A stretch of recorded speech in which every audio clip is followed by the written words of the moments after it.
और बीजेपी के नेता और एमपी की पूर्व सीएम उमा भारती आजकल सोशल मीडिया पर बेहद एक्टिव नजर आ रहे हैं। उमा ने फिर से ट्वीट कर अपनी बात की और उमा ने अपने ट्वीट में केंद्रीय मंत्री ज्योतिरादित्य सिंधिया और बीजेपी नेता कैलाश विजयवर्गीय की जमकर तारीफ की। उमा भारती ने तारीफ करते हुए ट्वीट में लिखा है कि मैं तो ज्योतिरादित्य सिंधिया से स्नेह रखती हूं और प्रशंसा भी करती हूं। कैलाश विजयवर्गीय ने भी ज्योतिरादित्य सिंधिया की प्रशंसा करके अपनी उच्च कोटि की पार्टी निष्ठा और उदात्त राजनीति का परिचय दिया। आखिर ज्योतिरादित्य तो अब बीजेपी में हैं, इसलिए ये हम सबके लिए खुशी की बात है। पहले भी मैंने देखा है कि कैलाश विजयवर्गीय अपने विरोधी दलों की आलोचना करते हुए भी कभी किसी का अपमान नहीं करते और वो अपने नाम के अनुसार ही कैलाश हैं जो उमा का आधार हैं और साथ ही विजयवर्गीय भी अब यही हैं। हम बंगाल में लगभग शून्य स्तर पर थे और आज जो बंगाल में भाजपा की शक्ति है वो कैलाश के शौर्य और सूझबूझ के कारण है। जहां कैलाश वहां मजबूती और विजय बनाए हुए हैं। लगातार ये ट्वीट की बातें हम आपको बता रहे हैं और उमा भारती के द्वारा दरअसल जो ट्वीट किया गया है उसकी बातें हमने आपको बताई है। एक बार फिर से आपको बताते हैं। दरअसल बीजेपी के नेता उमा भारती उन्होंने कहा कि मैं ज्योतिरादित्य सिंधिया से स्नेह रखती हूं और प्रशंसा भी करती हूं। साथ ही इस दौरान उमा भारती ने प्रशंसा करते हुए कहा कि कैलाश विजयवर्गीय ने भी ज्योतिरादित्य सिंधिया की प्रशंसा करके अपनी उच्च कोटि की पार्टी निष्ठा और राजनीति का परिचय दिया है। वहीं साथ ही साथ उमा भारती ने ट्वीट में ये भी लिखा कि आखिर ज्योतिरादित्य तो अब बीजेपी में हैं, इसीलिए हम ये सब खुशी की बात है हम सबके लिए। पहले भी मैंने देखा कि कैलाश विजयवर्गीय क्योंकि लगातार अपने विरोधी दलों की आलोचना करते हुए भी कभी किसी का अपमान नहीं करते हैं। वो अपने नाम के अनुसार ही कैलाश हैं जो उमा का आधार है।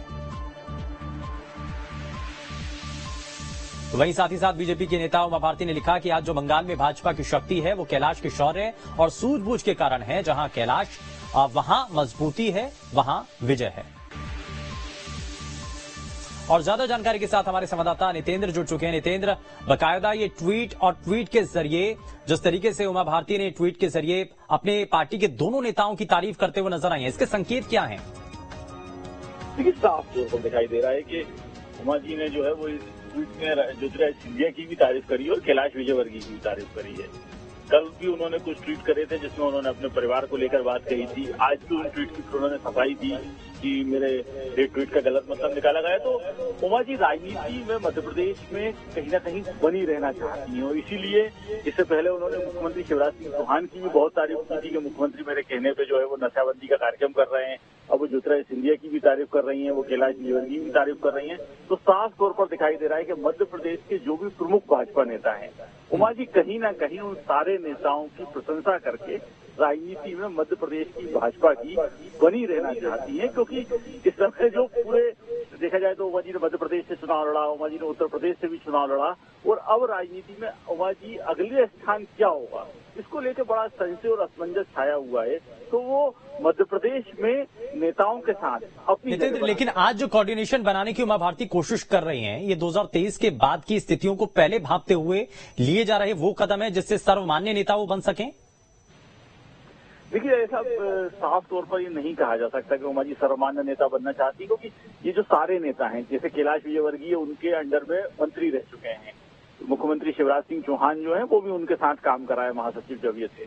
तो उमा जी इन सारे नेताओं के साथ काम कर चुकी हैं। इनमें से कुछ नेता उमा जी के नेतृत्व में भी काम कर चुके हैं। उमा जी अपनी सर्वमान्य बनाने की जगह उमा जी भाजपा में अपनी जगह बनाए रखना चाहती है, क्योंकि दिल्ली भाजपा जहां उमा जी सामने आ रहे हैं। बिल्कुल, बहुत शुक्रिया नितेंद्र इस पर जानकारी देने के लिए। मध्य प्रदेश के पूर्व मुख्यमंत्री स्वर्गीय अर्जुन सिंह की वर्षगांठ पर प्रदेश कांग्रेस कार्यालय में उन्हें श्रद्धांजलि दी गई।